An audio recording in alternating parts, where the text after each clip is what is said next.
Bismillahirrahmanirrahim. Innal hamdalillah nahmaduhu wa nasta'inuhu wa nastaghfiruh wa na'udzu billahi min shururi anfusina wa min sayyiati a'malina.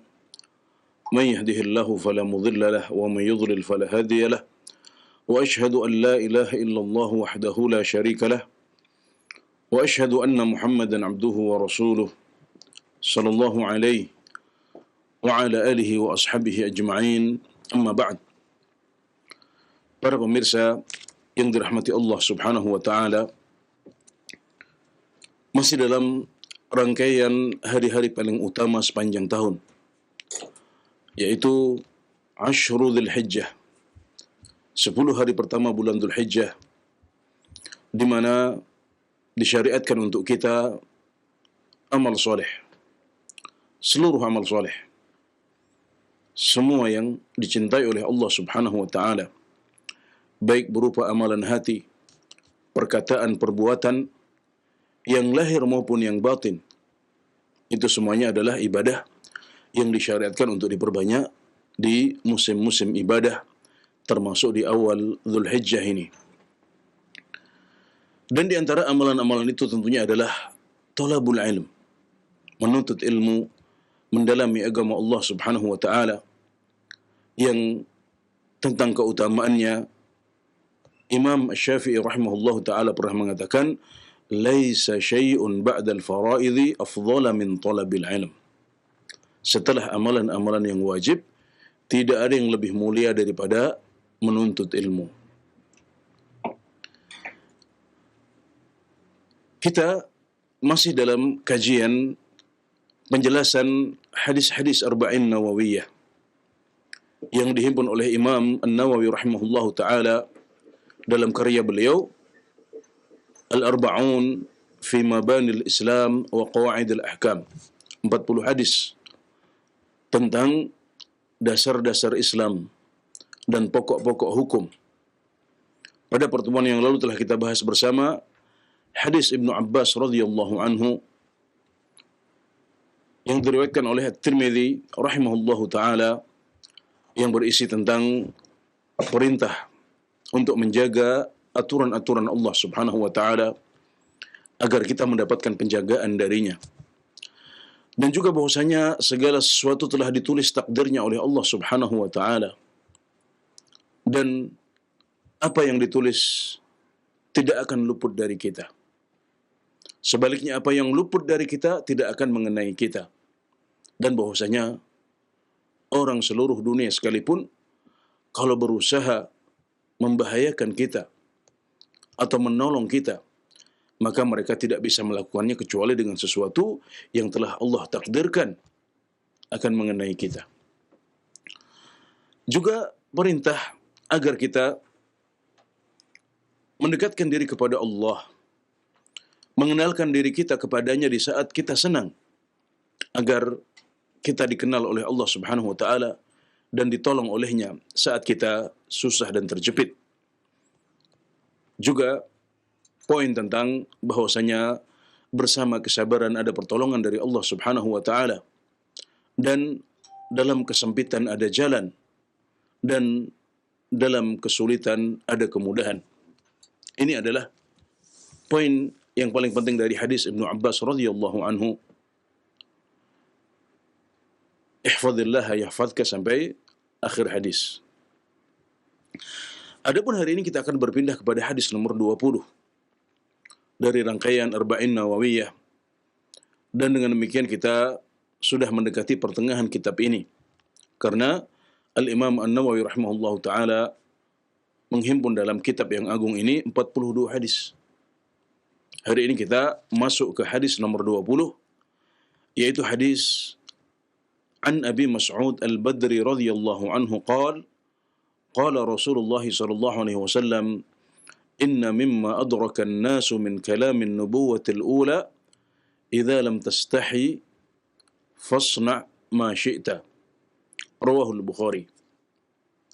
Diriwayatkan dari Abu Mas'ud Al-Badri radhiyallahu anhu bahwa beliau berkata, Rasulullah sallallahu alaihi wasallam bersabda, sungguh Di antara perkara yang diketahui oleh manusia dari perkataan kenabian terdahulu adalah, jika engkau tidak malu, maka berbuatlah sesukamu. Hadis riwayat Al-Bukhari. Jadi hadis ini diriwayatkan oleh Al-Bukhari dari Abu Mas'ud Al-Badri. Nama beliau adalah Uqbah bin Amr Al-Ansari Al-Badri. Uqbah bin Amr Al-Ansari Al-Badri. Jadi beliau adalah orang Ansar, penduduk Madinah. Dan juga digelari Al-Badri bukan karena beliau ikut perang Badar, karena memang beliau tidak mengikuti perang Badar, tapi beliau berpindah dari Madinah ke Badr, berpindah ke kota Badr yang terletak kurang lebih 100 kilo di sebelah barat kota Madinah menuju ke arah pantai barat Jazirah Arab. Dan beliau adalah salah satu ulama sahabat yang juga pernah menjadi gubernur di kota Kufah dan wafat pada tahun 41 Hijriah. Ini adalah sirah singkat salah satu ulama sahabat yang meriwayatkan hadis ini, yaitu Abu Mas'ud Al-Badri radhiyallahu anhu. Dalam hadis ini beliau mengatakan bahwasanya Rasulullah sallallahu alaihi wasallam bersabda, "Inna mimma adraka an-nasu min kalamin nubuwwatil ula, idza lam tastahi fasna' ma syi'ta." Sungguh di antara perkara yang diketahui oleh manusia dari perkataan kenabian terdahulu adalah, jika engkau tidak malu, berbuatlah sesukamu. Awal hadis ini menjelaskan bahwasanya apa yang disampaikan oleh Nabi Muhammad SAW ini sudah diketahui oleh orang-orang dari masa ke masa, sudah dipahami oleh orang-orang lintas generasi, dan ajaran ini merupakan warisan dari nabi-nabi terdahulu.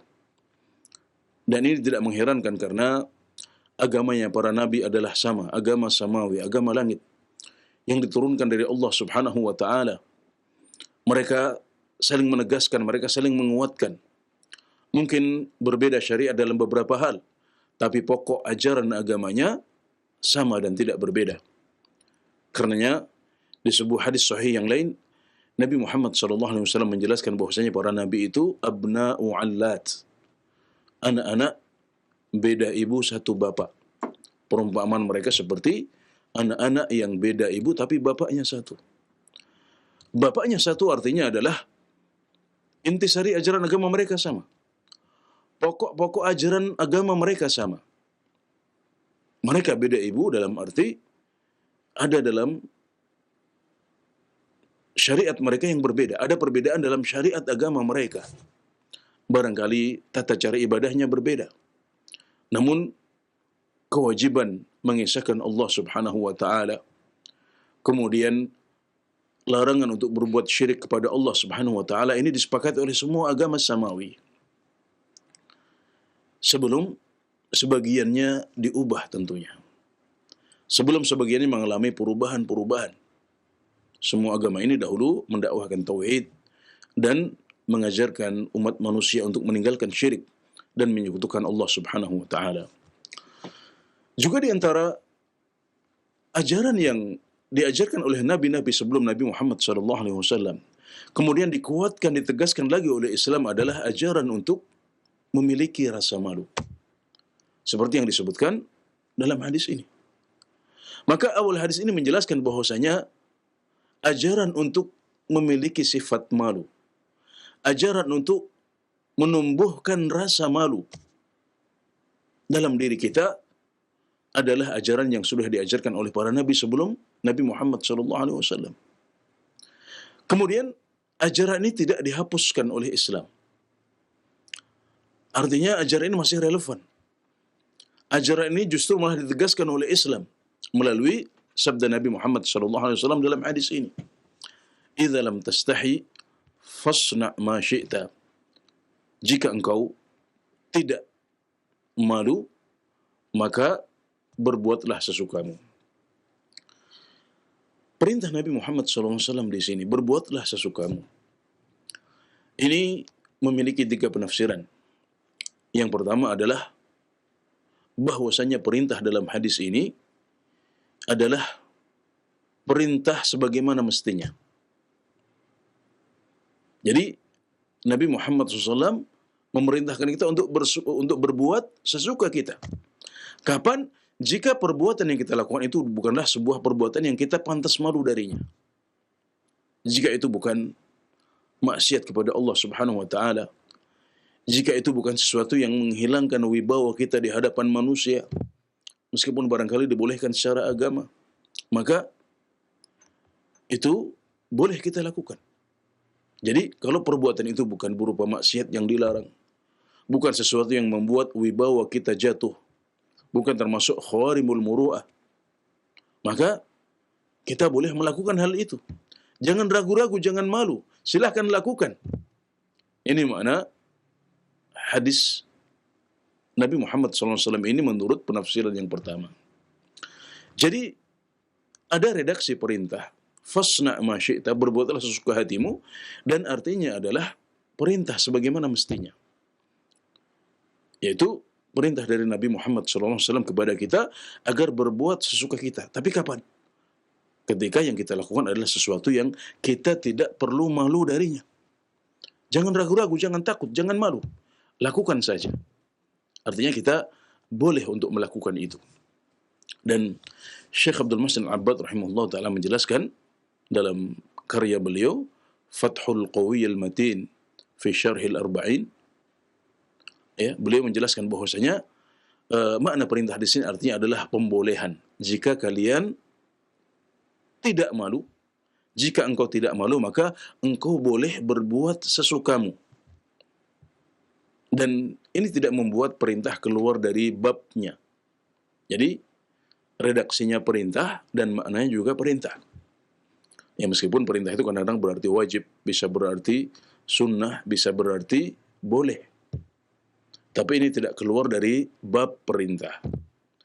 Nah, ini adalah penafsiran yang pertama. Adapun penafsiran hadis yang kedua adalah bahwasanya ini perintah tapi maknanya adalah ancaman. Jadi seolah-olah Nabi Muhammad SAW mengancam kita. Idza lam tastahi fasna' ma syi'ta. Kalau engkau tidak malu, kalau engkau tidak punya rasa malu lagi, maka berbuatlah sesuka hatimu, terserah sudah. Ini makna hadis yang kedua. Jadi redaksinya perintah tapi artinya adalah ancaman. Dan ini keluar dari bab perintah. Dan hal seperti ini juga ada dalam hadis-hadis yang lain, juga bahkan ada dalam ayat-ayat Al-Quran. Di antaranya adalah firman Allah Subhanahu wa taala dalam surat Fussilat, "I'malu ma syi'tum innahu bima ta'maluna basir." Surat Fussilat ayat 4. "I'malu ma syi'tum innahu bima ta'maluna basir." Berbuatlah sesuka kalian. Sesungguhnya Dia, Allah Subhanahu wa taala, Maha melihat apa yang kalian lakukan. Ini adalah ancaman, tahdid. Jadi jangan sampai kemudian seorang di antara kita memahami, ya sudah kalau begitu saya akan berbuat sesuka hati saya. Karena Allah perintahkan kita untuk berbuat sesuka hati kita. Nah, tidak ada orang Arab yang memahami demikian. Saat mereka mendengar ayat keempat surat Fussilat ini, mereka memahami bahwasanya ini bukan perintah untuk berbuat semau mereka, tapi ini adalah ancaman dari Allah Subhanahu wa taala. Berbuatlah kalian sesuka kalian, sesungguhnya Dia, yaitu Allah Subhanahu wa taala, Maha mengetahui, Maha melihat apa yang kalian lakukan. Demikian juga firman Allah Subhanahu wa taala dalam surat Az-Zumar ayat 15, "Fa'budu ma syi'tum min duni." Fa'budu ma syi'tum min duni. Maka sembahlah yang kalian suka selain Allah Subhanahu wa taala. Maka sembahlah yang kalian suka, terserah kalian, selain Allah Subhanahu wa taala. Ini tentunya kalau kita memahami demikian, kalau kita memahami ini sebagai perintah untuk menyembah selain Allah Subhanahu wa taala, tentunya ini bertentangan dengan ayat-ayat yang lain. Wa'budullaha wa la tusyriku bihi syai'an. dan sembahlah Allah dan janganlah engkau berbuat syirik dengan sesuatu pun. Ini bertentangan dengan intisari ajaran agama Islam itu sendiri, yaitu untuk menyembah Allah, mengesahkannya, tidak boleh menyekutukannya dengan segala apapun itu. Maka kita harus memahaminya dengan makna yang lain. Ini bukan perintah. Redaksinya perintah, tapi maknanya adalah ancaman. Maka orang Arab yang Al-Quran turun kepada mereka, mereka tidak memahami ayat ini sebagai perintah untuk berbuat syirik sama sekali. Tapi mereka memahami ini adalah ancaman dari Allah Subhanahu wa taala kepada mereka. Allah murka, kemudian Allah mengancam mereka dengan mengatakan, maka sembahlah terserah kalian dari selain Allah Subhanahu wa taala. Nah, jadi penafsiran yang kedua untuk hadis ini adalah bahwasanya perintah dalam hadis ini artinya adalah ancaman. Sedangkan yang ketiga yaitu bahwasanya perintah dalam hadis ini, redaksi perintah dalam hadis ini artinya adalah khobar. Ini juga keluar dari bab perintah. Karena orang Arab membagi bahwasanya perkataan itu ada dua macam. Yang pertama adalah insya, yaitu berupa perintah atau larangan. Kemudian yang kedua adalah khobar, yaitu kabar. Dan dalam agama kita, Al-Quran dan hadis juga dibagi menjadi dua hal ini. Ada insya, ada perintah dan larangan, yang menuntut dari kita untuk taat kepada insya tersebut. Kalau ada perintah dalam Al-Quran, kita lakukan, kita laksanakan. Kalau ada larangan, kita tinggalkan larangan itu. Dan kadang-kadang ayat-ayat Al-Quran atau hadis-hadis Nabi Muhammad SAW adalah berupa kabar-kabar berita tentang umat terdahulu, tentang kejadian yang akan terjadi pada akhir zaman kelak, tentang umat-umat sebelum umat Islam. Ini semuanya namanya kabar. Atau juga kabar tentang pahala, tentang dosa, tentang ancaman.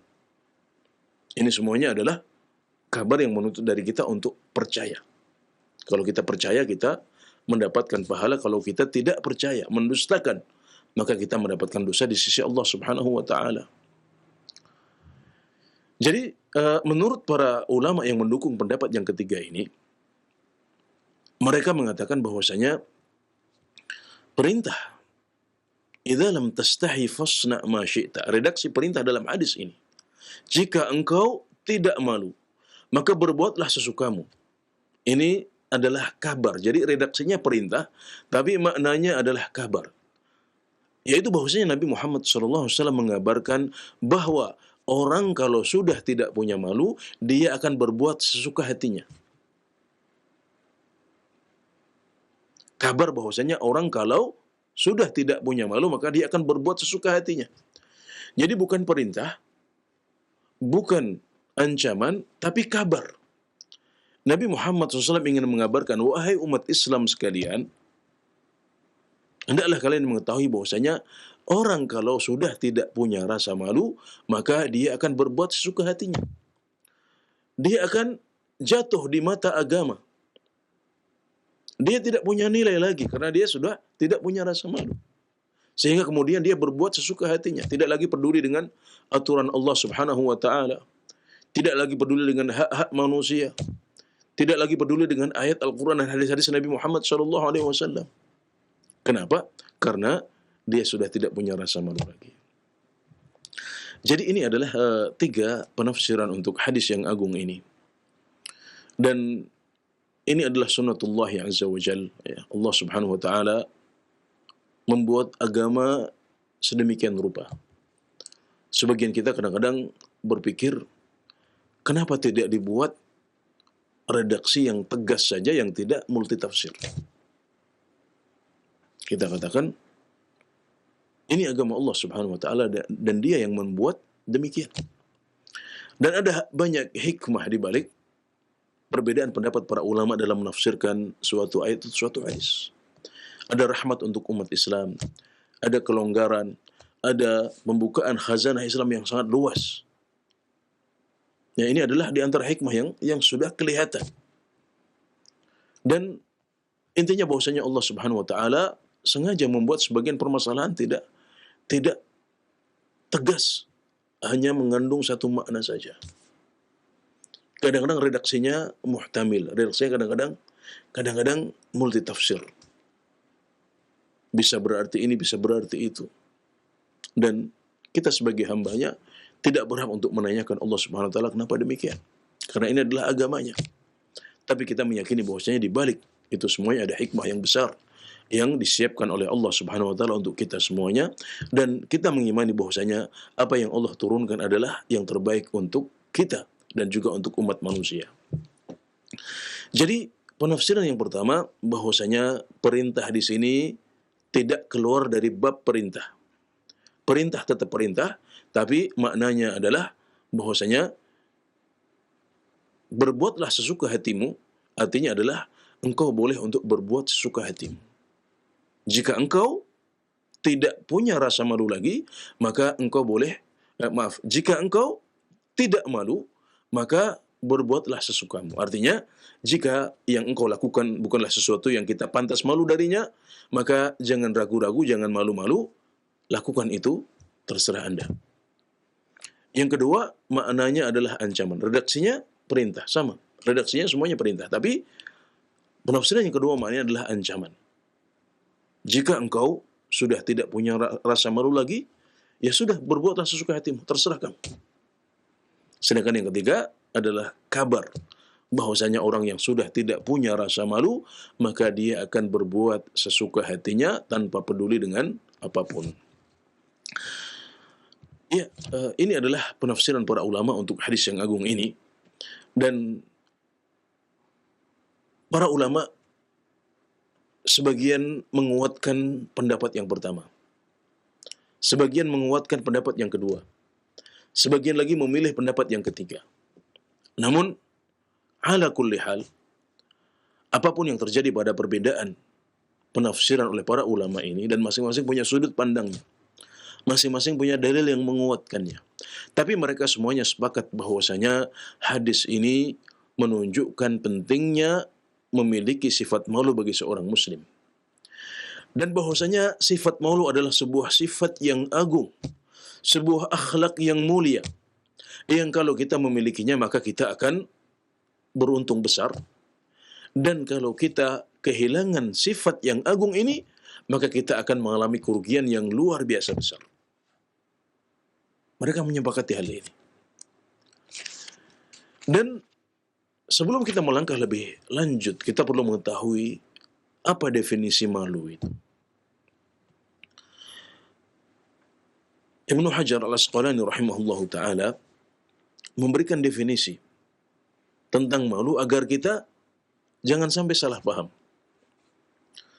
Juga agar kalau barangkali ada hal-hal yang selama ini kita menganggapnya sebagai sifat malu, tapi kok justru dia dianggap rendah oleh agama, atau dia justru malah membawa kita kepada maksiat kepada Allah Subhanahu wa taala.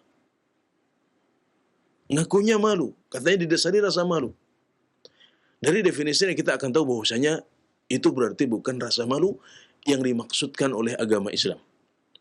Itu bukan rasa malu yang dimaksudkan oleh hadis ini. Itu bukan rasa malu menurut istilah, meskipun barangkali secara bahasa disebut sebagai sifat malu. Nah, apa definisi ini? Definisinya adalah khuluqun yab'athu sahibahu ala tarkil qaba'ih wa tarqit taqsir fi haqqi dhil haqq.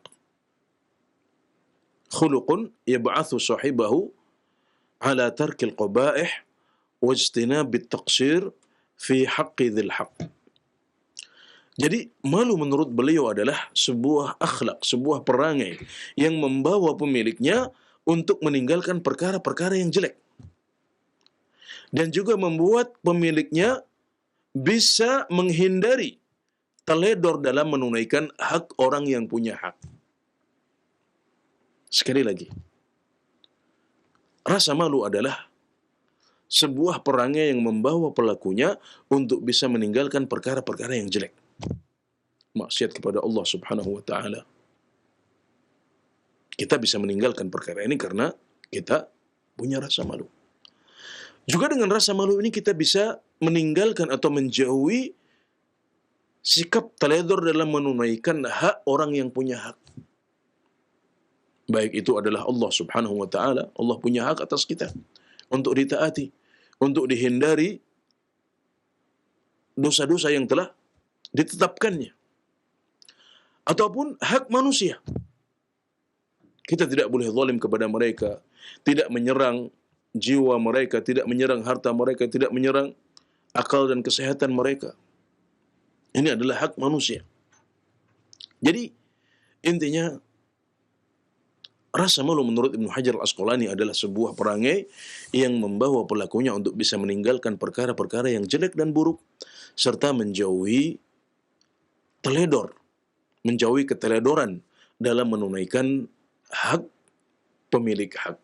Bukan hanya manusia, tapi bisa juga Allah Subhanahu wa ta'ala. Jadi kalau kemudian ada orang yang mengatakan sifat malunya membuat dia tidak berangkat sholat jamaah, atau rasa malunya membuat dia tidak mau datang menghadiri kajian di masjid-masjid, membuat dia malu untuk menuntut ilmu, atau membuat dia malu untuk silaturrahim, mengunjungi kerabatnya, atau rasa malunya membuat dia tidak mau datang kepada orang yang dizalimi untuk meminta maaf.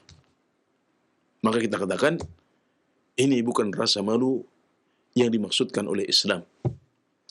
Ini bukan sifat malu yang dimaksudkan oleh hadis Abu Mas'ud Al-Badri, hadis ke-20 yang kita kaji sekarang.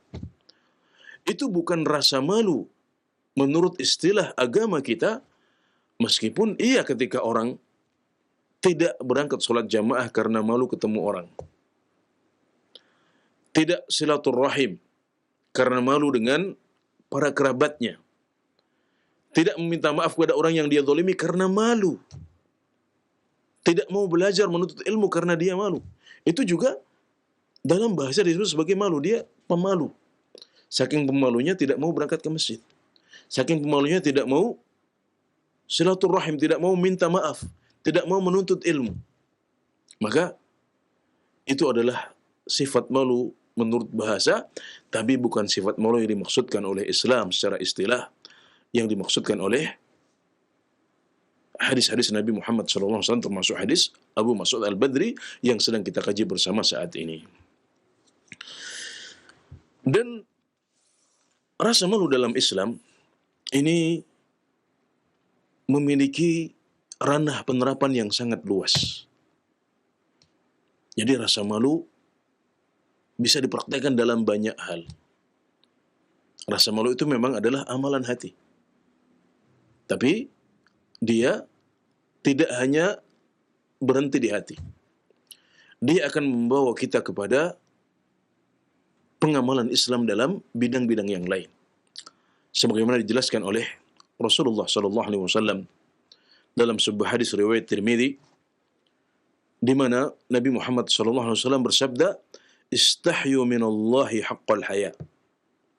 Malulah kepada Allah, malulah dari Allah Subhanahu wa taala dengan malu yang sesungguhnya, haqqal haya. Maka para sahabat mengatakan, "Qulna ya Rasulullah, inna lanastahi." Wahai Rasulullah, sungguh kami malu. Sungguh kami memiliki rasa malu. Mereka mengatakan, "Inna lanastahi walhamdulillah." Sungguh kami malu, alhamdulillah kami sudah punya rasa malu. Maka Nabi Muhammad SAW mengatakan, "Laisa dzalika." Bukan itu yang saya maksud. Kemudian beliau jelaskan, "Walakinna al-istihya'a min Allah haqqal haya an tahfadha ar-ra'sa wa ma wa'a." Bukan itu yang saya maksudkan. Yang saya maksudkan adalah bahwasanya malu dari Allah dengan malu yang sesungguhnya adalah engkau menjaga kepala dan seisinya. Wa tahfadhul batna wa ma hawa, dan engkau menjaga perut dan seisinya. Wa tatadhakkarul maut wal bila, engkau mengingat kematian dan kebinasaan. Wa man arada al-akhirata taraka zinatad dunya. Dan barang siapa yang menginginkan akhirat, dia akan meninggalkan hiasan dunia. Kemudian beliau mengatakan, faman fa'ala dzalika faqad istahya minallahi haqqal haya. Maka barang siapa yang sudah lakukan itu, sungguh dia telah malu dari Allah Subhanahu wa taala dengan kemaluan yang sesungguhnya. Jadi di sini Nabi Muhammad SAW menyampaikan, memerintahkan kepada para sahabat untuk memiliki sifat malu dari Allah Subhanahu wa taala dengan sifat malu yang hakiki, yang sejati.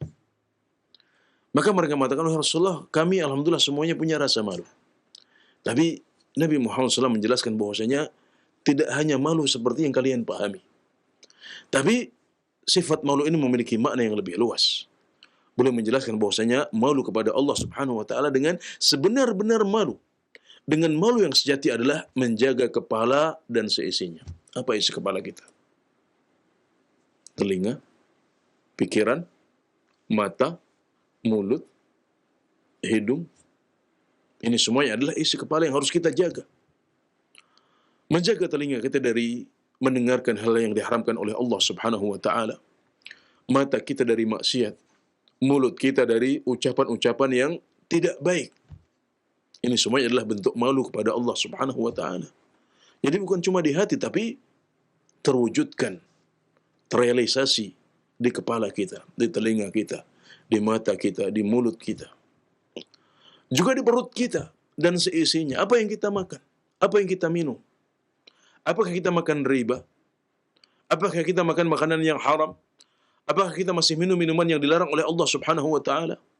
Kalau masih, berarti kita masih belum punya rasa malu kepada Allah yang sejati. Kemudian juga wa tatadhakkarul mauta wal bila.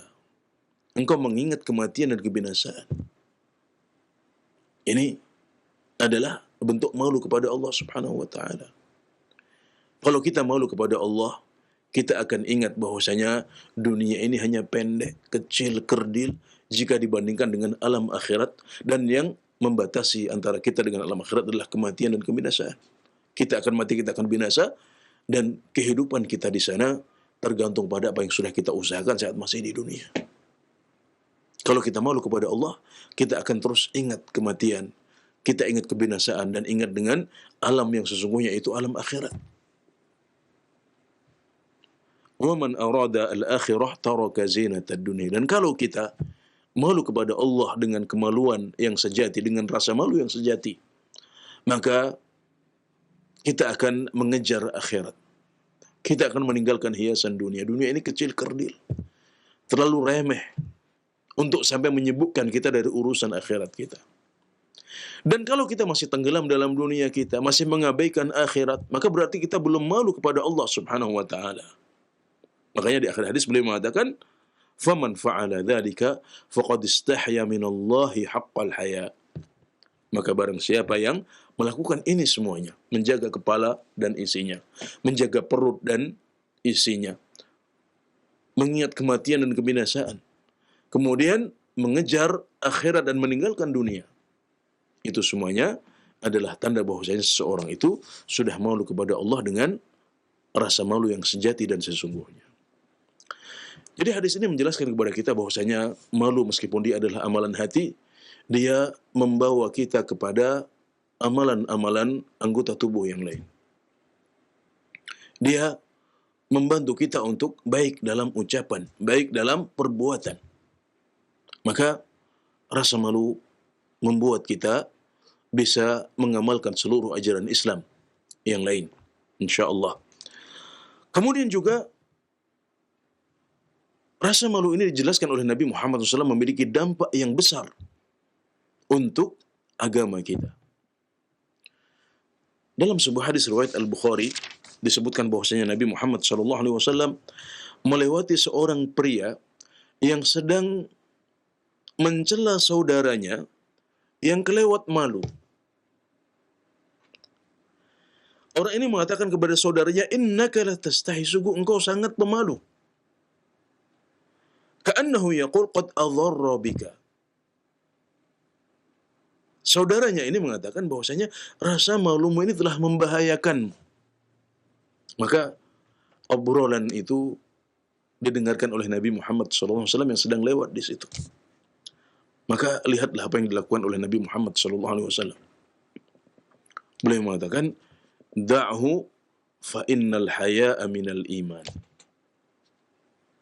Biarkan dia. Biarkan saudaramu. Biarkan dia terus malu. Fa innal haya'a minal iman, karena malunya dia, karena rasa malu itu adalah bagian dari iman. Imannya kepada Allah, imannya kepada Rasulullah, imannya kepada kitab-kitab Allah yang telah membuat dia memiliki sifat malu sedemikian rupa. Dan itu tidak membahayakan dia. Ini justru malah membawa kebaikan-kebaikan untuk dia. Maka beliau mengatakan, da'hu, biarkan saudaramu. Karena sesungguhnya rasa malu dia adalah bagian dari iman. Itu adalah tanda iman dia. Dan juga dalam hadis sahih yang masyhur, ketika Nabi Muhammad SAW bersabda, Al-imanu bid'un wa sab'una syu'bah. Iman itu ada 70 sekian cabang. A'laha la ilaha illallah. Yang paling tinggi adalah la ilaha illallah. Wa adnaha imatatul adha 'anit thariq. Dan yang paling rendah adalah menyingkirkan gangguan dari jalan. Wal haya'u syu'batun minal iman. Dan rasa malu itu adalah bagian dari iman. Para ulama menjelaskan di sini ada amalan-amalan yang dimasukkan dalam syu'abul iman, cabang-cabang iman. Ketika suatu amalan dimasukkan dalam syu'abul iman, ini menunjukkan keutamaannya. Dan dia bertingkat-tingkat. Yang paling tinggi adalah la ilaha illallah. Ini mewakili dan merepresentasikan amalan mulut. La ilaha illallah. Wa adnaha imatatul adha 'anit thariq. Yang paling rendah adalah menghilangkan gangguan dari jalan. Mudah, ringan. Tapi pahalanya besar di sisi Allah Subhanahu wa taala. Ini ibadah sosial yang mewakili amalan anggota tubuh kita, menghilangkan gangguan dengan tangan kita atau dengan kaki kita. Wal haya'u syu'batun minal iman. Dan rasa malu itu adalah bagian daripada iman. Di mana? Di hati kita. Karena iman itu adalah amalan hati, amalan mulut, amalan anggota tubuh. Mengimani dengan hati, mengucapkan dengan mulut, mengamalkan dengan anggota tubuh yang lain. Dan ketiga amalan yang disebutkan dalam hadis yang agung ini mewakili tiga kelompok tersebut. Ada amalan yang mewakili amalan hati, yaitu sifat malu, rasa malu. Ada amalan yang mewakili ucapan mulut, yaitu la ilaha illallah. Ada amalan yang mewakili amalan anggota tubuh, tangan dan kaki, yaitu menyingkirkan gangguan dari jalan yang dilewati oleh orang. Ini juga menunjukkan bahwasanya rasa malu memiliki kedudukan yang tinggi dalam agama. Kemudian dalam hadis yang lain, dalam Al-Bukhari dan Muslim juga disebutkan bahwasanya Nabi Muhammad SAW bersabda, Al-haya'u la ya'ti illa bi khair. Rasa malu tidak datang kecuali dengan kebaikan. Makanya di hadis yang sebelumnya, Nabi Muhammad SAW melarang orang untuk mencela saudaranya karena sifat malu. Itu salah. Karena rasa malu yang pada tempatnya, rasa malu yang sesungguhnya, itu tadi yang kita sebutkan. Perangai yang membawa pelakunya untuk bisa meninggalkan perkara-perkara yang jelek. Dan menghindari keteledoran dalam menunaikan hak. Ini selalu akan membawa kebaikan. Kalau rasa malu yang kita maksudkan adalah yang itu, yang disebut oleh Ibnu Hajar dalam definisi beliau. Maka yang seperti itu, la ya'ti illa bi khair. Dia tidak datang kecuali dengan kebaikan. Adapun rasa malu yang membuat orang tidak berangkat ke masjid, tidak ikut sholat jamaah, tidak ikut menghadiri kajian, tidak mau silaturahim karena malu, tidak mau meminta maaf karena malu, maka ini bukan rasa malu yang dimaksudkan oleh Nabi Muhammad SAW dalam hadis beliau ini. Al-haya'u la ya'ti illa bi khair. Rasa malu itu tidak mendatangkan kecuali kebaikan. Wa fi riwayatin li Muslim, dalam sebuah riwayat Muslim disebutkan, al-haya'u khairun kulluh. Rasa malu itu adalah kebaikan semuanya. Semuanya. Nggak ada yang buruk dari rasa malu.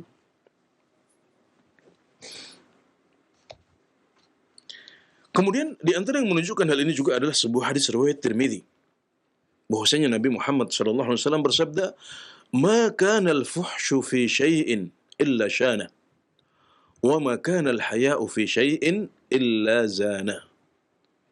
Tidaklah kekejian masuk ke dalam sesuatu kecuali akan merusaknya. Dan tidaklah rasa malu masuk dalam suatu perkara kecuali dia akan menghiasi perkara itu.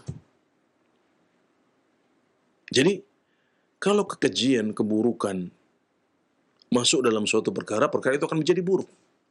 Hal yang awalnya baik menjadi keji, menjadi jelek. Tapi kalau suatu perkara dimasuki rasa malu, maka rasa malu akan membuat perkara itu menjadi lebih indah lagi, menjadi terhiasi. Wa ma kana al-haya'u fi syai'in illa zana, dan tidaklah rasa malu ada di suatu perkara kecuali rasa malu akan membuat hal tersebut atau perkara tersebut terhiasi, menjadi lebih indah, menjadi lebih baik. Ini menunjukkan dampak besar rasa malu dalam aspek kehidupan kita. Rasa malu dalam ibadah kita, rasa malu dalam muamalah kita, itu akan membuat ibadah kita semakin baik, membuat muamalah kita kepada manusia semakin baik. Dan ini menunjukkan bahwasanya rasa malu memiliki dampak yang besar untuk din atau agama kita, untuk praktek agama kita.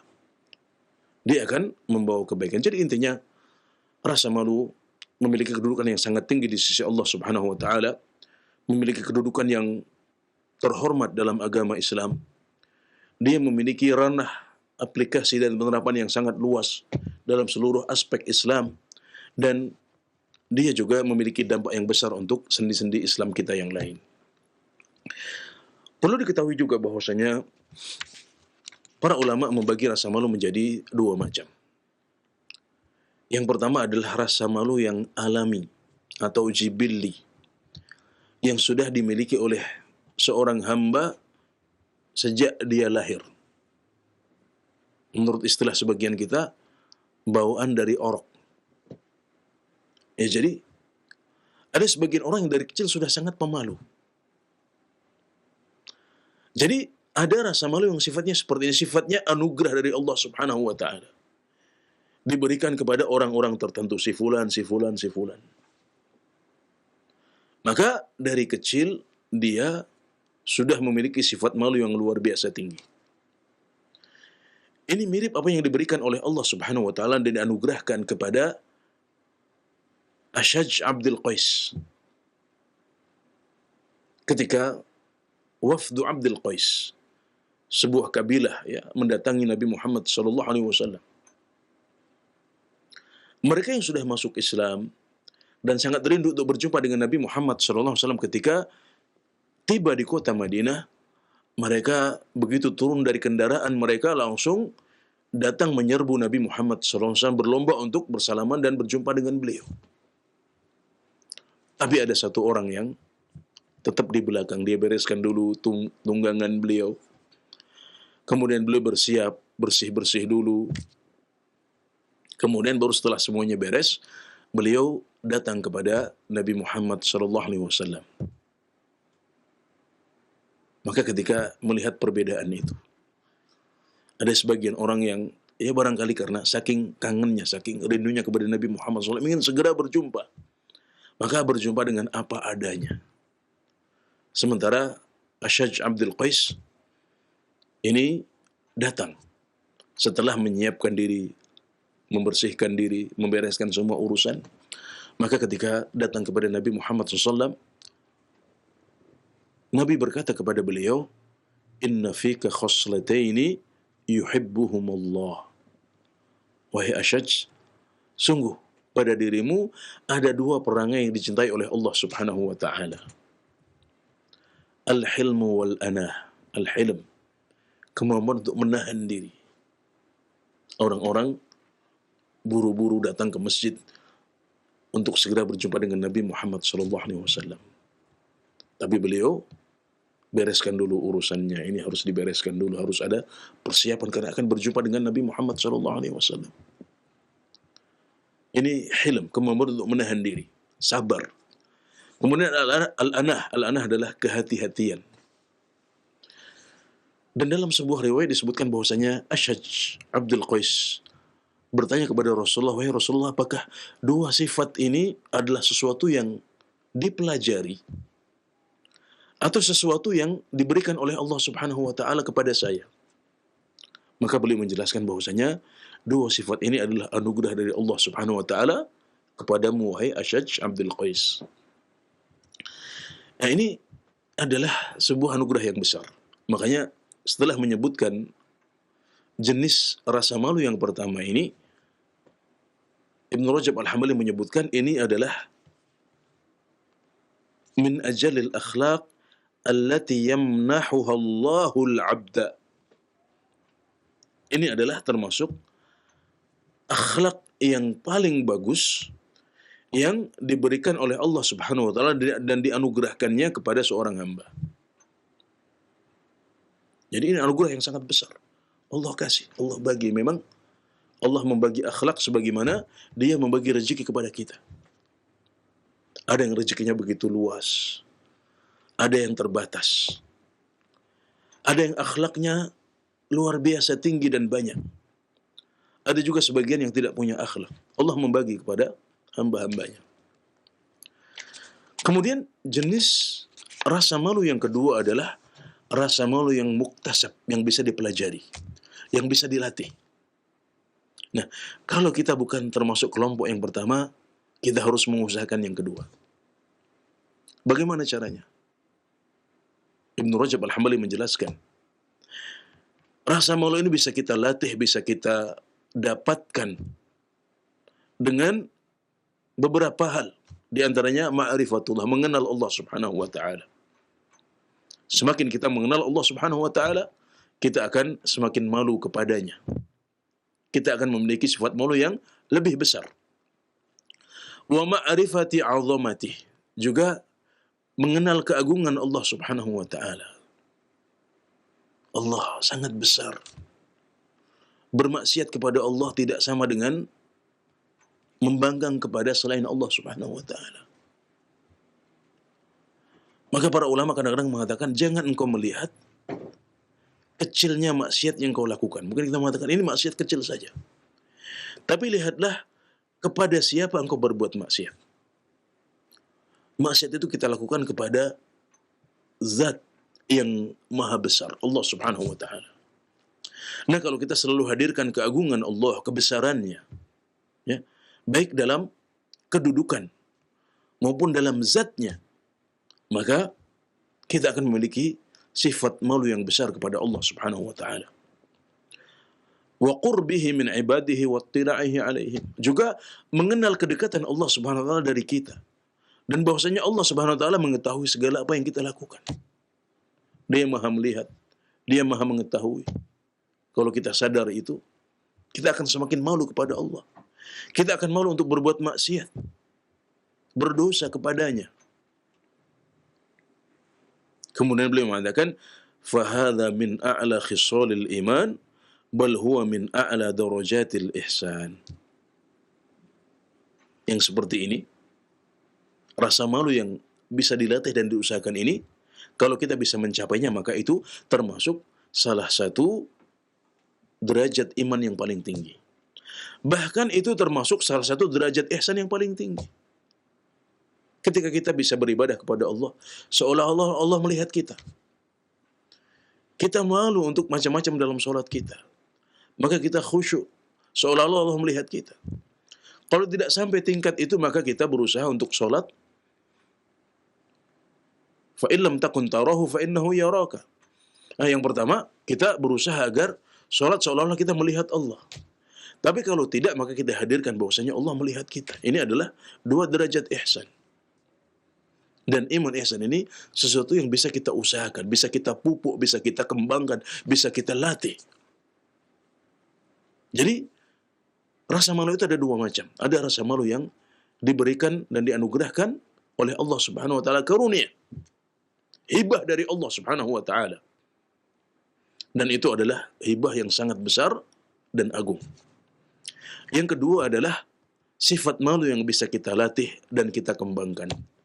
Dengan mengenal Allah Subhanahu wa taala, memahami sifat-sifat Allah, Asmaul Husna, keagungan Allah, kedekatan Allah, itu semuanya akan membuat kita memiliki sifat malu, dan ini adalah derajat iman yang paling tinggi, bahkan derajat ihsan yang paling utama. Juga Ibnu Rajab Al-Hambali mengatakan rasa malu kepada Allah juga bisa kita kembangkan atau bisa kita tumbuhkan dengan mutala'atu ni'amihi, dengan merenungi nikmat Allah kepada kita. Wa ru'yatit taqsiri fi syukriha. Kemudian kita juga melihat bahwasanya kita muqassir, kita kurang mensyukuri nikmat itu. Kita ingat nikmat Allah begitu besar tapi syukur kita begitu kecil. Maka kita menjadi malu kepada Allah Subhanahu wa taala. Maka ini adalah dua hal atau dua macam rasa malu yang bisa jadi terkumpul pada diri kita. Atau bisa jadi kita hanya memiliki yang kedua saja. Kalau kita memiliki jenis rasa malu yang pertama, yaitu yang merupakan anugerah dari Allah, bawaan dari lahir, maka kita adalah hamba yang beruntung. Kita tinggal perlu upaya sedikit lagi untuk bisa mencapai derajat malu yang sempurna, insya Allah. Tapi kalau kita tidak memiliki jenis rasa malu yang pertama ini, maka jangan berkecil hati, kita masih punya pintu yang lain untuk mengusahakannya, yaitu memiliki sifat malu yang muktasab, yang bisa kita latih, bisa kita kembangkan dengan mengenal lebih dekat Allah Subhanahu wa taala, memahami arti dari nama-nama dan sifat-sifatnya, memahami dan mengenal keagungan Allah Subhanahu wa taala, kedekatannya kepada hamba-hambanya, juga melihat kepada nikmat Allah dan taksir atau keteledoran kita dalam mensyukuri nikmatnya. Ini semuanya akan bisa membuat kita mencapai derajat rasa malu yang tinggi juga. Jangan sampai kita menjadi orang yang ketiga, tidak punya rasa malu yang wahbi, yang merupakan anugerah dari Allah Subhanahu wa taala sejak kita lahir. Tidak juga berusaha mengupayakan sifat malu ini, nggak mau belajar, nggak mau menempuh jalan-jalan yang bisa membawa kita kepada pembentukan sifat malu. Maka akhirnya kita tidak punya rasa malu. Kita tidak punya rasa malu yang alami ataupun yang bisa diusahakan. Maka yang seperti ini akan membuat seseorang menjadi rugi besar. Kenapa? Karena dua pintu semuanya sudah tertutup dari dia. Kemudian berarti dia akan kehilangan banyak kebaikan di bidang-bidang agama yang lain. Karena rasa malu ini memiliki ranah implementasi atau pengamalan yang sangat luas dalam agama kita. Setiap sendi kehidupan bisa diterapkan padanya sifat malu ini. Dia juga akan kehilangan sesuatu yang berdampak besar kepada keislaman seseorang. Al-haya'u khairun kulluh. Rasa malu itu semuanya adalah kebaikan. Al-haya'u la ya'ti illa bi khair. Rasa malu itu tidak mendatangkan kecuali kebaikan. Kita akan kehilangan semua kebaikan itu kalau kita tidak memiliki rasa malu, baik yang dianugerahkan oleh Allah kepada kita sejak kita lahir, maupun yang bisa kita usahakan dan kita latih dalam umur yang diberikan oleh Allah Subhanahu wa taala kepada kita semuanya. Para hadirin yang dirahmati oleh Allah Subhanahu wa taala, dari apa yang kita telah paparkan dari penjelasan para ulama dan juga dari apa yang telah disampaikan oleh Rasulullah sallallahu alaihi wasallam dalam hadis ini, kita menjadi tidak heran kenapa Imam Nawawi rahimahullahu taala memasukkan hadis ini dalam Arba'in Nawawiyah. Karena hadis ini berbicara tentang salah satu akhlak Islam yang agung, yaitu rasa malu, yang memiliki dampak yang besar dalam setiap sendi kehidupan kita. Juga memiliki ranah atau medan aplikasi penerapan yang sangat luas dalam semua sendi kehidupan kita. Ini adalah salah satu akhlak yang utama yang kalau kita bisa mendapatkan yang kalau kita bisa mendapatkannya dan mewujudkannya, maka kita sudah untung besar, dan kalau sampai kita kehilangan maka kita rugi besar. Kemudian di antara faedah yang bisa kita petik adalah bahwasanya rasa malu itu ada dua macam. Yang pertama rasa malu yang sifatnya jibilli atau alami, anugerah dari Allah sejak kita kecil. Kemudian yang kedua, sifat malu yang bisa kita usahakan dan kita latih dengan mengenal Allah, mengenal sifat-sifatnya, mengenal nama-namanya, mengenal kedekatannya, juga merenungkan nikmat-nikmat yang diberikannya kepada kita. Itu semuanya bisa membentuk rasa malu yang tinggi dalam hati sanubari kita, insya Allah. Jangan sampai kita menjadi orang yang ketiga yang tidak memiliki rasa malu yang alami, tidak juga mau mengusahakan rasa malu dengan melatih dan mengembangkannya, sehingga akhirnya kehilangan banyak kebaikan dan merugi dengan kerugian yang besar. Barangkali ini yang bisa kami sampaikan dalam kajian kali ini, kajian hadis ke-20 dari Arba'in Nawawiyah, yaitu hadis Abu Mas'ud Al-Badri radhiyallahu anhu, bahwasanya Nabi Muhammad SAW bersabda, "Inna mimma adraka an-nasu min kalamin nubuwatil ula, idza lam tastahi fasna' ma syi'ta." Barangkali ini yang bisa kami sampaikan, semoga bermanfaat. Allahu taala a'lam. Wassallallahu ala nabiyyina Muhammad wa ala alihi wa sahbihi wa sallam. Wa akhiru da'wana anil hamdulillahi rabbil alamin. Alhamdulillah, Alhamdulillah jazakumullah khairan kami sampaikan kepada Ustaz Anas Burhanuddin Hafizakallahu ta'ala yang telah memberikan penjelasan dan syarah yang begitu sangat bermanfaat terkait dengan penjelasan dari hadis yang ke-20, hadis dari Al-Arba'in Nawawi. Pendengar dan pemirsa Roja TV yang dirahmati Allah Subhanahu wa taala, melangkah ke sesi selanjutnya kita berikan kesempatan bagi Anda untuk bersoal jawab. Untuk memperdalam pembahasan, kita sapa terlebih dahulu dari pertanyaan via telepon. Baik, halo. Halo, Assalamualaikum warahmatullahi wabarakatuh. Waalaikumsalam warahmatullahi wabarakatuh. Ahlan, dengan siapa Umu di mana? Dengan Ibu Samina di Cibinong. Baik, silahkan Ibu pertanyaannya. Barakallahu fiik, Ustaz. Barakallah. Nah. Apa namanya? Semua hadis yang yang Nabi Muhammad ini kan sabdakan buat umatnya, itu apa keseluruhannya dari Allah. Sebenarnya tingkah laku Muhammad pun apa dari Allah.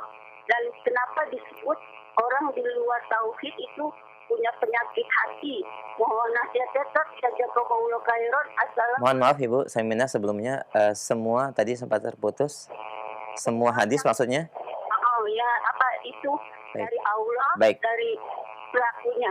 Yang kedua itu tadi di luar tauhid itu punya penyakit hati. Yang penyakit hati itu apa? Mohon nasihatnya. Wa iyyakum jazakillah khair. Waalaikumsalam warahmatullahi wabarakatuh dari Ibu Samina di Cibinong. Baik, silakan Ustaz. Iya, semua hadis yang disampaikan oleh Rasulullah SAW dalam rangka tabligh menyampaikan kepada umat beliau, maka itu semuanya berasal dari Allah Subhanahu wa taala. Sebagaimana firman Allah Subhanahu wa taala, "Wa ma yantiqu 'anil hawa in huwa illa wahyu yuha." Dan dia Rasulullah SAW tidak berbicara atas dasar hawa nafsu. Apa yang diucapkannya adalah wahyu yang diturunkan oleh Allah Subhanahu wa taala. Jadi apa yang disampaikan oleh Nabi Muhammad SAW, baik berupa ayat-ayat Al-Quran yang kemudian dihimpun dalam mushaf yang kita kenal saat ini, maupun juga hadis-hadis Nabi Muhammad SAW yang kemudian dihimpun oleh para sahabat dan generasi setelah mereka menjadi buku-buku hadis yang kita kenal pada zaman ini, itu semuanya adalah wahyu dari Allah Subhanahu wa taala. Dan dalam kerangka tabligh ini kadang-kadang Nabi Muhammad SAW salah. Tapi kalau salah pasti akan diingkari oleh Allah Subhanahu wa taala, ditegur oleh Allah Subhanahu wa taala. Ketika suatu ketika beliau berpaling dan memberikan wajah yang kasar, yang tidak ramah kepada orang yang buta. Abasa wa tawalla an ja'ahu al-a'ma. Beliau sempat menunjukkan wajah yang muram dan beliau berpaling ketika didatangi seorang yang buta. Wa ma yudrika la'allahu yazzakka. Apa yang membuatmu tahu wahai Rasulullah? Barangkali dia justru malah mencari kesucian jiwa. Jadi di sini Nabi Muhammad SAW pernah melakukan sebuah kesalahan, melakukan sikap yang kurang tepat.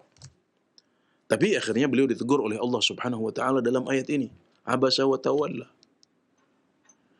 Jadi semua apa yang disampaikan oleh Nabi Muhammad SAW dalam kerangka dakwah, dalam kerangka menjelaskan tabligh, maka itu semuanya dari Allah Subhanahu wa taala. Dan beliau maksum di situ, beliau terjaga dari kesalahan di situ. Mungkin kadang-kadang salah seperti contoh yang saya sebutkan tadi. Atau beliau kadang-kadang beristihad, kemudian istihad beliau salah. Seperti ketika beliau bertempur melawan musuh. Beliau membuat strategi. Para sahabat pernah bertanya, wahai Rasulullah, apakah pilihan kita membuat benteng di sini itu adalah wahyu dari Allah, atau itu pendapatmu wahai Rasulullah? Maka beliau mengatakan, ini adalah pendapatku. Kalau begitu wahai Rasulullah, saya punya ide yang lain, yang lebih baik daripada idemu. Maksud sahabat ini, kalau seandainya itu adalah wahyu dari Allah, maka ini yang terbaik dan pasti kita akan menang. Tapi kalau pemilihan lokasi benteng, lokasi bertahan, atau lokasi bertempur, ini bukan dari wahyu, tapi adalah ijtihadmu wahai Rasulullah. Itu adalah idemu yang bukan berdasarkan wahyu. Maka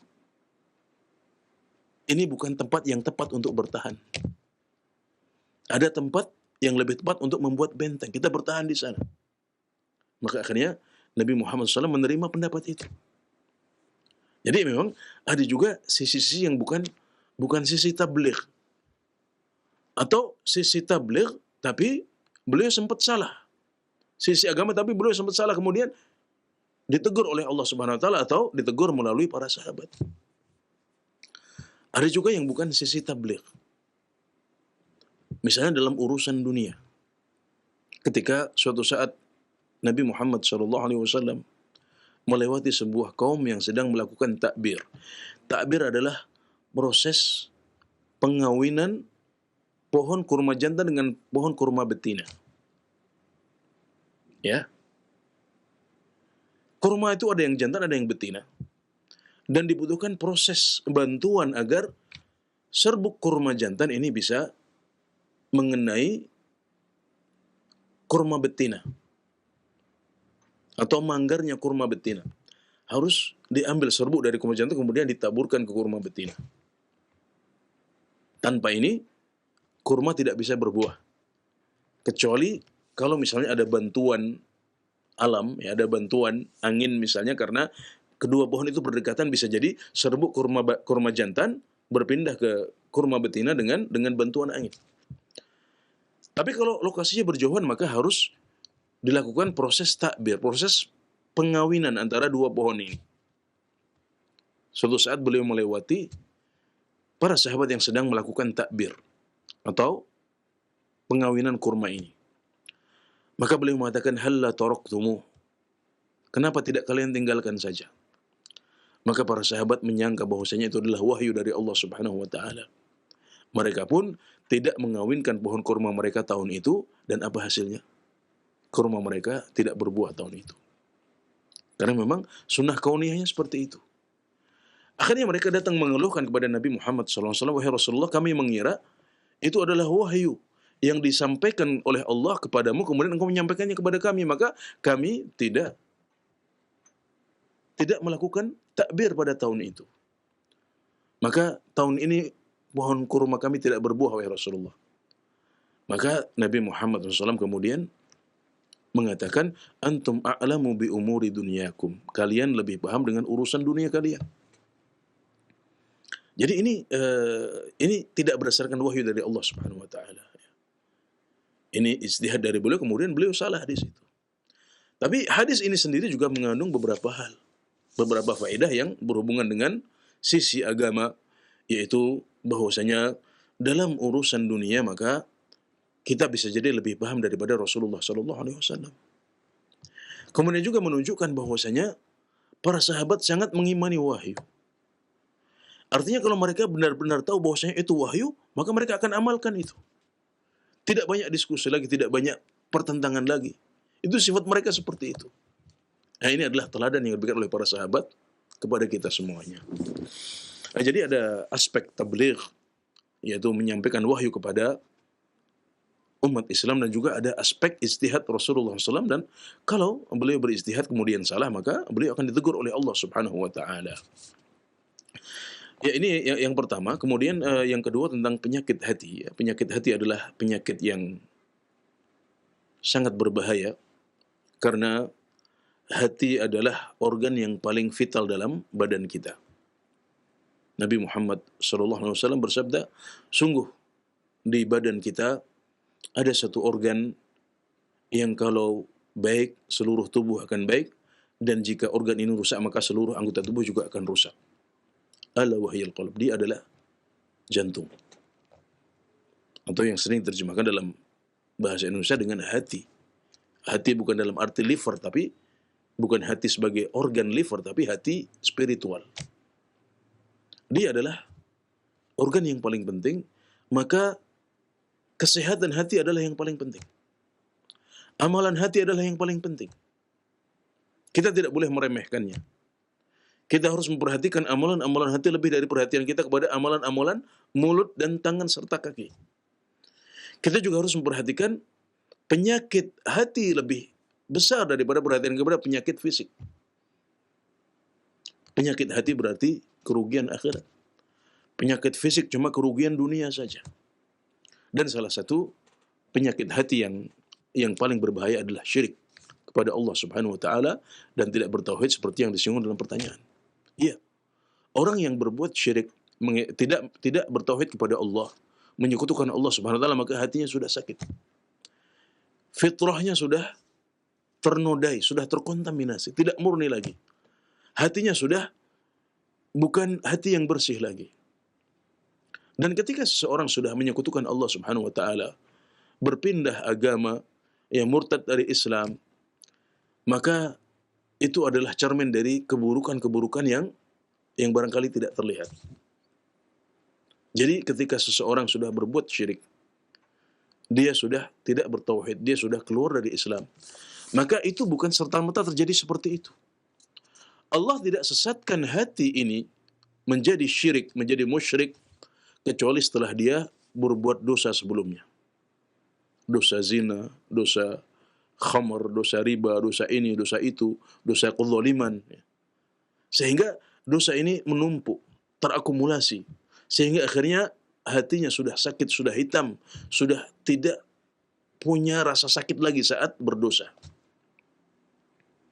Maka akhirnya kemudian dosa kecil membawa kepada dosa besar membawa kepada kemusyrikan dan kekufuran kepada Allah Subhanahu wa taala. Wal'iyadzubillah. Maka berbuat syirik, murtad dari Islam, kembali kafir setelah Allah menyelamatkan kita dari kekufuran, ini semuanya adalah penyakit hati yang paling berbahaya, dan kita harus berlindung kepada Allah Subhanahu wa taala dari penyakit hati seperti ini. Imam Ibnu Qayyim rahimahullah taala pernah mengatakan, amalan-amalan hati adalah yang pokok, sedangkan amalan-amalan anggota tubuh yang lain adalah cabang dan ngikut saja. Maka mengetahui hukum amalan-amalan hati lebih penting daripada mengetahui hukum tentang amalan-amalan anggota tubuh. Nah, jadi ini sekilas tentang pentingnya hati, pentingnya amalan hati, bahayanya penyakit hati, dan hendaknya kita memperhatikan hati kita, karena kalau hati kita sehat, maka insya Allah seluruh tubuh akan sehat. Dan kalau hati kita sakit, salah satunya dengan tauhid, maksiat, bid'ah, maka itu juga akan membuat seluruh badan kita akan menjadi sakit. Ya, barangkali ini bisa menjawab apa yang disampaikan dalam pertanyaan Ibu tadi. Wallahu taala a'lam. Jazakumullah khairan atas syarah, atas penjelasan dan jawaban yang sangat bermanfaat. Demikian pertanyaan dari Ibu Saminah di Cibinong. 2 pertanyaan sudah dijawab dan selanjutnya kami akan angkat 1 pertanyaan dari pesan singkat. Assalamualaikum warahmatullahi wabarakatuh. Ustaz, dalam hadis disebutkan lafaz fasna ma syi'ta, maka lakukanlah apa yang kau mau. Apakah makna daripada hadis ini ketika seseorang tidak memiliki rasa malu, maka dia bisa berbuat apa saja termasuk yang diharamkan oleh Allah? Ataukah yang kedua, bahwa makna daripada hadis ini seseorang yang tidak memiliki rasa malu, dia akan terseret terus sampai melakukan sebuah kemungkaran dan pelanggaran syariat. Mohon penjelasannya, jazakumullah khairan. Iya, tidak ada di antara para ulama yang memahami hadis ini seperti pemahaman yang disebutkan pertama tadi. Bahwasanya artinya kalau engkau tidak punya rasa malu maka terserahlah berbuat apa saja. Ya, tidak ada seorang ulama yang memahami seperti itu. Adapun pemahaman yang kedua yaitu penjelasan bahwasanya barang siapa yang sudah kehilangan rasa malu, maka dia akan berbuat dengan sesuka hatinya. Maka ini adalah makna ketiga yang disebutkan oleh para ulama.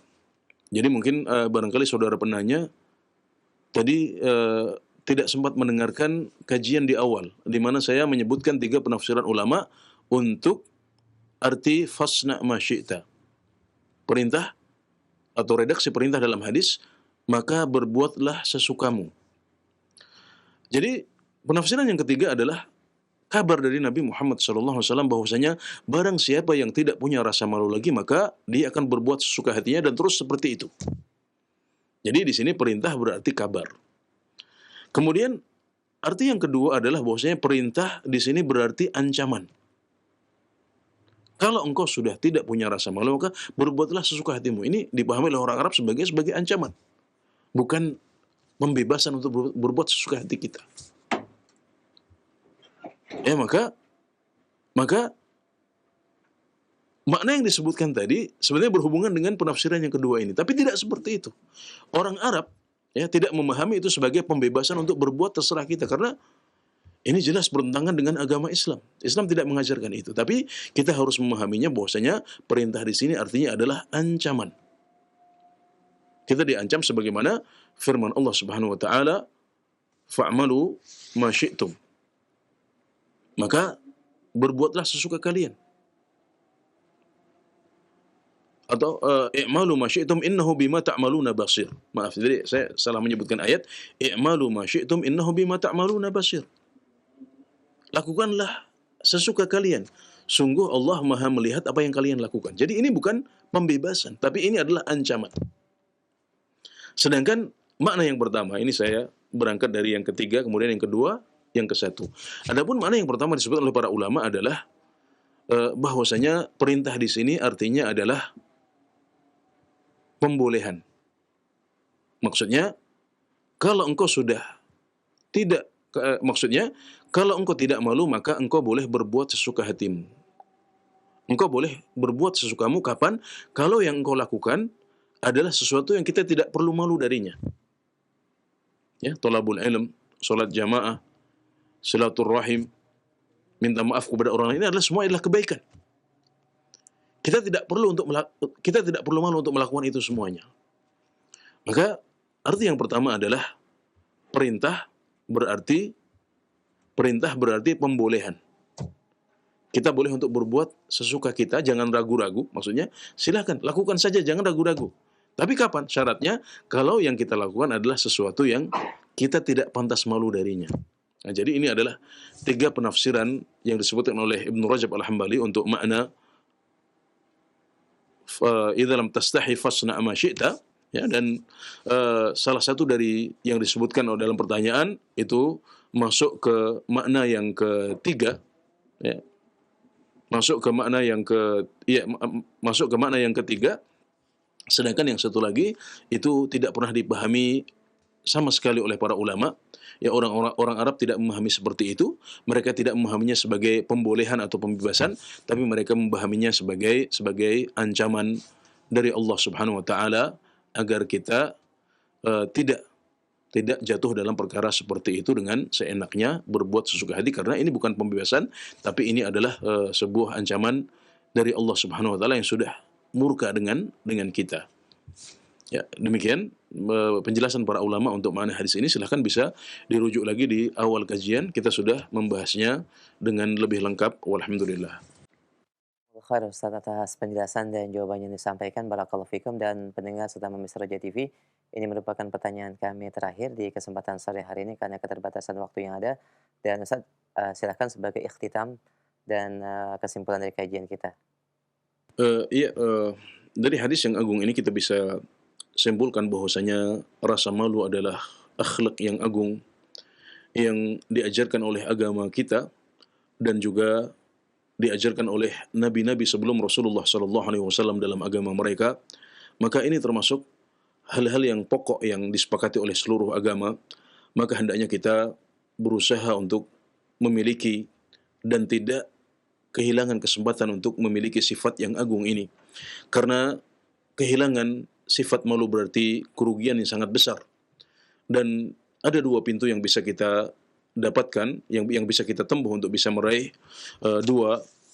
untuk bisa meraih rasa malu ini, yaitu yang pertama anugerah dari Allah Subhanahu wa taala langsung, kemudian yang kedua melatih dan mengembangkannya dengan mengenal Allah Subhanahu wa taala dan tafakur atas nikmat-nikmatnya.